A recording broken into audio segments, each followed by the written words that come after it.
It is alleged the petitioner's disqualification owed to wearing a turban. New Delhi. The Supreme Court today agreed to hear a plea of a 50-year-old Sikh cycling enthusiast, who alleged he was discriminated against on religious grounds and disqualified from participating in a long-distance cycling event in Delhi 3 years ago for wearing a turban.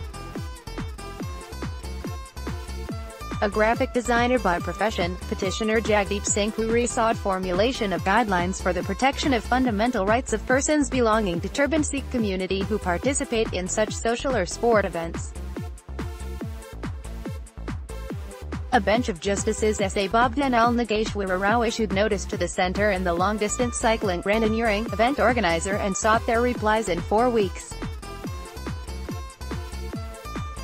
The court appointed senior advocate C.U. Singh as amicus curiae, friend of court, and advocate Subrat Burla as the second amicus to assist it in the matter. During the hearing, senior advocate R.S. Suri said the petitioner was disqualified from the Azad Hind Brevet long-distance cycling organized by Autix India Randonneurs Air, a private organization, on August 14, 2015. His disqualification owed to wearing a turban instead of a helmet.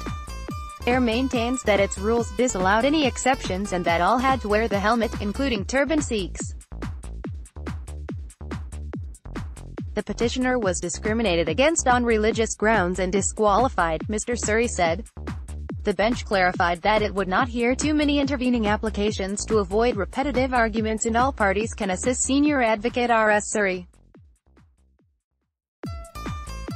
Mr. Suri said all laws concerning motor vehicles and vehicular movement provide exemption to Sikh riders from wearing helmets, including those in the military and other public functionaries. He said the USA Army since 1980s had a strict uniform policy, but it had recently made a relaxation to accommodate religious identities and allowed their armed Sikh personnel to don turbans if it formed part of their belief.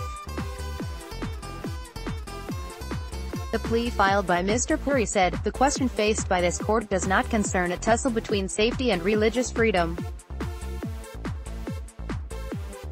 It is submitted that Article 25 enshrines the freedom to practice religion subject only to public order, morality and health. It said cycling without helmets does not endanger health, as the state and legislature have time and again interpreted the restriction of health to include an exception for turbaned Sikhs. In other words, public policy has exempted donning of helmets for turbaned Sikhs, thus carving an exception to Article 25, freedom of conscience and free profession, practice and propagation of religion, subservience to health, the plea said.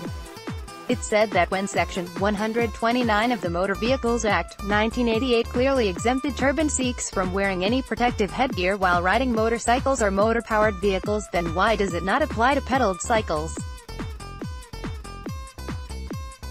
The plea claimed that organizers of the cycling event have justified Puri's disqualification, saying he was urged to wear a helmet but had refused. Thus, wearing a turban was not the issue. Instead, not wearing a helmet was the issue. Quoting the reply of the event organizer, the plea said, it was additionally communicated that other Sikh cyclists have worn the helmets in past brevets and that they have to follow strict safety protocols, failing which their license to conduct event in Delhi would be jeopardized.